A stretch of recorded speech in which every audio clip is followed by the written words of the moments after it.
ବୌଦ୍ଧ ଜିଲ୍ଲା ହରଭଙ୍ଗା ବ୍ଲକ ସୁକୁଲି ପଞ୍ଚାୟତର ବୁଲୁରା ଖେଳ ପଡ଼ିଆରେ ଆଜି ଏହି ଖେଳ ପଡ଼ିଆରେ ଏକ ଦିବସୀୟ କ୍ରିକେଟ ଟୁର୍ଣ୍ଣାମେଣ୍ଟ ଆରମ୍ଭ ହୋଇଛି।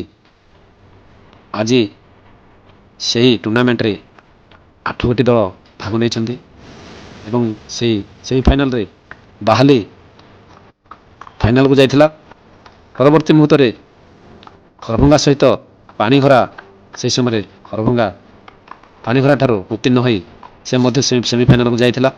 ଆଜି ଏକ ଦିବସୀୟ ଟୁର୍ଣ୍ଣାମେଣ୍ଟରେ ମୁଖ୍ୟ ଅତିଥି ରୂପେ ଶ୍ରୀଯୁକ୍ତ ସୁଶାନ୍ତ ପ୍ରଧାନଙ୍କୁ ବୁଲୁରା ଗ୍ରାମବାସୀ ଆମନ୍ତ୍ରଣ କରିଥିଲେ। ଆମନ୍ତ୍ରଣକୁ ରକ୍ଷା କରି ପ୍ରଧାନ ଆଜ୍ଞା ମଧ୍ୟ ଖେଳ ପଡ଼ିଆରେ ଉପସ୍ଥିତ ଥିଲେ ଏବଂ ଖେଳ ପଡ଼ିଆକୁ ଯାଇ ଖେଳାଳିମାନଙ୍କ ସହିତ କରମର୍ଦ୍ଦନ କରି ପରିଚିତ କରିଥିଲେ ଏବଂ ଖେଳାଳିମାନଙ୍କୁ ଉତ୍ସାହର ସହ ବନ୍ଧୁତ୍ୱପୂର୍ଣ୍ଣ ମ୍ୟାଚ୍ ଖେଳିବା ପାଇଁ ସେ ଆହ୍ୱାନ ଦେଇଥିଲେ। ତାପରେ ଖେଳଟିକୁ ସେ ଉଦ୍ଘାଟନ କରି ଖେଳ ପଡ଼ିଆରୁ ସେ ବିଦାୟ ନେଲେ। ଆସନ୍ତୁ ଶୁଣିବା ହରଭଙ୍ଗା କ୍ରିକେଟ ଟିମ୍ର କ୍ୟାପ୍ଟେନ୍ ଅଛନ୍ତି ଆମ ପାଖରେ।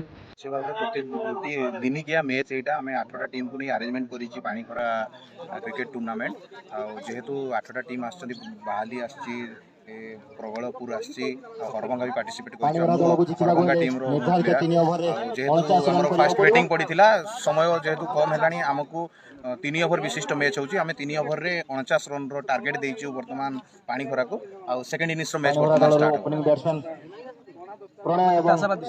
ନିଶ୍ଚୟ ଭାବରେ ମୁଁ ପ୍ଲେୟାର ହିସାବରେ ଆଶାବାଦୀ ରହିବି। ମୋ ଟିମ୍କୁ ମୁଁ ସପୋର୍ଟ କରିବି। ମୁଁ ସବୁବେଳେ ଚାହିଁବି ଆମ ଟିମ୍ କେମିତି ୱିନ୍ କରୁ ଏଠି, ଆଉ ଫାଇନାଲ ବି ଟ୍ରଫି ଆମେ କେମିତି ଜିତିବୁ ବୋଲି ଆଶା କରିବି। ଆଉ ବହୁତ ବଢ଼ିଆ ଲାଗୁଛି। ଚାଲିଛି ଏଇ ବୁଲୁରା ପଡ଼ିଆରେ ସଙ୍କୁଲି ପଞ୍ଚାୟତର ଖେଳ ପଡ଼ିଆ କେମିତି ଅଛି? ମାନେ ଯେହେତୁ ଆପଣ ଖେଳିଲା ପରେ ଆପଣ ପଡ଼ିଆରେ କେମିତି ଲାଗୁଛି? ଆପଣ ଖେଳ ପଡ଼ିଆକୁ ନେଇ କ'ଣ ପ୍ରତିକ୍ରିୟା? ନିଶ୍ଚିତ ଭାବରେ ମୁଁ କହିବି, ଯେହେତୁ ଆମେ ଗ୍ରାମାଞ୍ଚଳରେ ରହୁଛୁ, ଗ୍ରାମାଞ୍ଚଳର ପଡ଼ିଆ ସବୁବେଳେ ଗୋଟେ ଗୋଟେ ଜାଗାରେ ଭଲ ଥାଏ, ଗୋଟେ ଗୋଟେ ଜାଗାରେ ଖରାପ ଥାଏ। ବର୍ତ୍ତମାନ ଏଇ ପଡ଼ିଆ ବିଷୟରେ ମୁଁ ଯଦି କହିବି, ଗୋଟେ ଗୋଟେ ଜାଗାରେ ପଥର ଅଛି ଆଉ ପିଚ୍ଟା ଭଲ ଅଛି ଉଭୟ ଦଳ ପାଇଁ, ଯେଉଁଟାକି ସପୋର୍ଟ କରିବ ବୋଥ୍ ଟିମ୍କୁ। କିନ୍ତୁ ଆଉଟଫିଲ୍ଡ ଯଦି ଆମେ ଦେଖିବା ଟିକେ ଖରାପ ଅଛି, ଫିର୍ ବି ମ୍ୟାନେଜେବୁଲ୍, ଯେହେତୁ ଆମେ ଗ୍ରାମାଞ୍ଚଳରେ ରହୁଛୁ। କିନ୍ତୁ ସରକାରଙ୍କ ଯଦି ଦୃଷ୍ଟିଗୋଚର ହୁଅନ୍ତା ଏଇ ପଡ଼ିଆ ପ୍ରତି, ନିଶ୍ଚୟ ଭାବରେ ଡେଭଲପ୍ ହୁଅନ୍ତା ପଡ଼ିଆକୁ। କାରଣ 8ଟା ଟିମ୍ ପାର୍ଟିସିପେଟ୍ କରୁଛନ୍ତି ମାନେ ସେମାନେ ଖେଳିବାର ମନୋବୃତ୍ତି ନେଇ ଆସୁଛନ୍ତି, ଇଣ୍ଟରେଷ୍ଟର ସହିତ ଆସୁଛନ୍ତି। ଆଉ ପଡ଼ିଆକୁ ବି ସେଭଳି ଟିକେ ଡେଭଲପ୍ କଲେ ବଢ଼ିଆ। ବହୁତ ଖୁସି ଅଛି ଏଇଠି ପାର୍ଟିସିପେଟ୍ କରିକି। ବହୁତ ଖରା ବି ହେଉଥିଲା, କିନ୍ତୁ ଖେଳାଳି ଯଦି ଖେଳର ମନୋବୃତ୍ତି ନେଇ ପଡ଼ିଆକୁ ଆସୁଛି, ସେ ନିଶ୍ଚୟ ଭାବରେ ତାକୁ ଖରା ବର୍ଷା କିଛି ବି ବାଧା ଦେବନି। ମୁଖ୍ୟ ଅତିଥି ଭାବରେ ବର୍ତ୍ତମାନ ଆମଠୁ ଯାଇଛନ୍ତି ସୁଶାନ୍ତ କୁମାର ପ୍ରଧାନ ମହୋଦୟ। ସେ ଆସିଥିଲେ, ଖେଳାଳିମାନଙ୍କୁ ଉତ୍ସାହିତ କଲେ, ସମସ୍ତଙ୍କ ସହ କରମର୍ଦ୍ଦନ କଲେ, ସମସ୍ତଙ୍କ ପରିଚୟ ପଚାରିଲେ। 8ଟା ଟିମ୍ ପର୍ଯ୍ୟନ୍ତ ସମସ୍ତେ ଆମେ ପିଚ୍ରେ ଛିଡ଼ା ହେଇଥିଲୁ, ଆମ ସହିତ ହାତ ମିଶାଇଲେ। ବହୁତ ଖୁସି ଲାଗିଲା ତାଙ୍କ ସହିତ ମିଶିକି।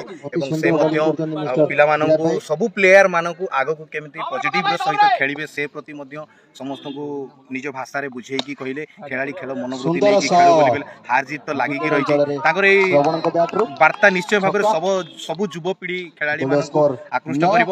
ଆଉ ମୁଁ ଆଶା କରୁଛି ସେ ବି, ଯେହେତୁ ବର୍ତ୍ତମାନ ଜିଲ୍ଲା ବୌଦ୍ଧ ଜିଲ୍ଲା ବିଧାୟକଙ୍କର ପ୍ରତିନିଧି ଭାବରେ ପରିଚିତ ଅଛି, ସେ ଏହି ପଡ଼ିଆ ପ୍ରତି ଟିକେ ଧ୍ୟାନ ଦେଇ ନିଶ୍ଚୟ ଭାବରେ ଗୁରୁତ୍ୱର ସହିତ ଆଲୋଚନା କରିବେ ବୋଲି ମୋର ଆଶା ଆଉ ବିଶ୍ୱାସ ତାଙ୍କୁ। ବିକାଶ ବେହେରା, ହରଭଙ୍ଗା। ପଡ଼ିଆର ସୁବିଧା ଟିକେ ନାହିଁ। ଆମେ ଯେହେତୁ ଗୋଟେ ପଞ୍ଚାୟତ ନିର୍ଭର କରୁଛୁ, ଆମ ପଡ଼ିଆଟା ହେଲେ ଟିକେ ଭଲ ଲାଗିଲା। ଆଉ ଆଜି କାହାର ମଧ୍ୟରେ ମ୍ୟାଚ୍ ଥିଲା ତ, 10ଟା ଟିମ୍ ମ୍ୟାଚ୍ ହେଇଥିଲା ହେଲା। 10ଟା ଟିମ୍ ମ୍ୟାଚ୍ରେ ମାନେ ଫାଇନାଲକୁ ଯାଇଛି ବାହାଳି ଫାଇନାଲକୁ ଯାଇଛି। ଏବେ ହରଭଙ୍ଗା ଆଉ ମ୍ୟାଚ୍ ହେବ। ବାହାଲି ଜଏନ୍ କଲା କେତେ ରନ୍? 2 ରନ୍।